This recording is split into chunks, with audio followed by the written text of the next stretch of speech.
AITA for saying no to my brother's last-minute wedding request. My name is Amy, and I'm a 32-year-old graphic designer living in a small but cozy apartment in the city. My brother Jake is 2 years younger than me and has always been the golden child of our family. From the moment he was born, our parents doted on him endlessly.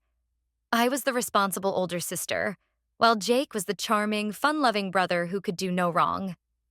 This dynamic persisted into adulthood, and though I love my brother, it has caused a fair share of friction over the years. This story begins about 6 months ago, when Jake and his fiancée, Emily, announced their engagement. I was genuinely thrilled for them. Emily is a sweet, intelligent woman who brings out the best in Jake, and I couldn't be happier that they found each other. Naturally, my parents were over the moon, and they immediately began planning an extravagant wedding. Jake and Emily wanted something smaller and more intimate, but Mom and Dad insisted on pulling out all the stops. The months leading up to the wedding were a whirlwind of activity. My parents threw themselves into the planning, with Mom orchestrating every detail down to the floral arrangements and Dad insisting on a live band. I did my part by designing their wedding invitations and helping Emily with some DIY decorations. I even took time off work to assist with last-minute preparations. Despite the chaos, everything seemed to be falling into place. Until 2 weeks before the wedding. Jake called me late one evening, his voice hesitant and unsure. After some small talk, he finally came out with it. "Amy, we need a big favor." My immediate reaction was concern. Jake rarely asked for help, so I braced myself for what was coming. Emily's cousin, who was supposed to officiate the ceremony, had to back out. He explained, "Would you be willing to step in and officiate the wedding?" I was stunned. Officiating a wedding isn't something you agree to on a whim. It's a big responsibility, and I'd never done anything like it before.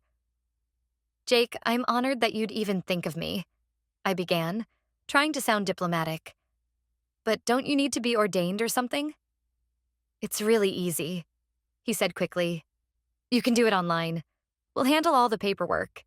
You just have to show up and say a few words." I hesitated. Public speaking had never been my forte. The thought of standing in front of 100 people and performing such an important role made my stomach churn.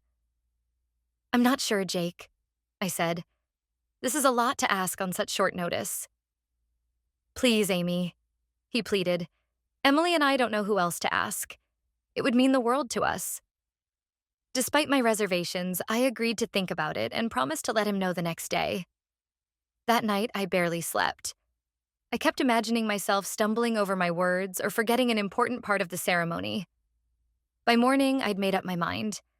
I called Jake and told him I couldn't do it. "I'm so sorry," I said, "but I don't think I'm the right person for this.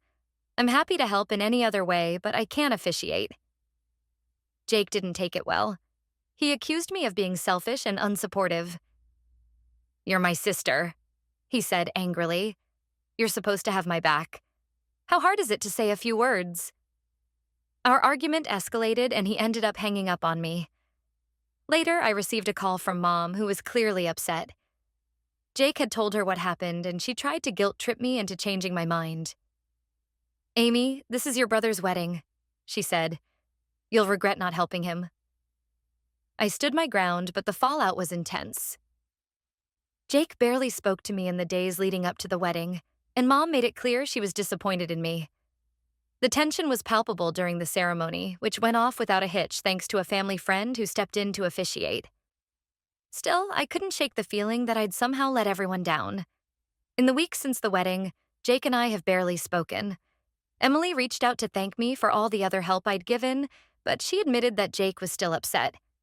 My parents have taken his side, and family gatherings have been awkward and uncomfortable. I'm starting to question whether I made the right decision. So, Reddit, AITA for saying no to my brother's last-minute wedding request.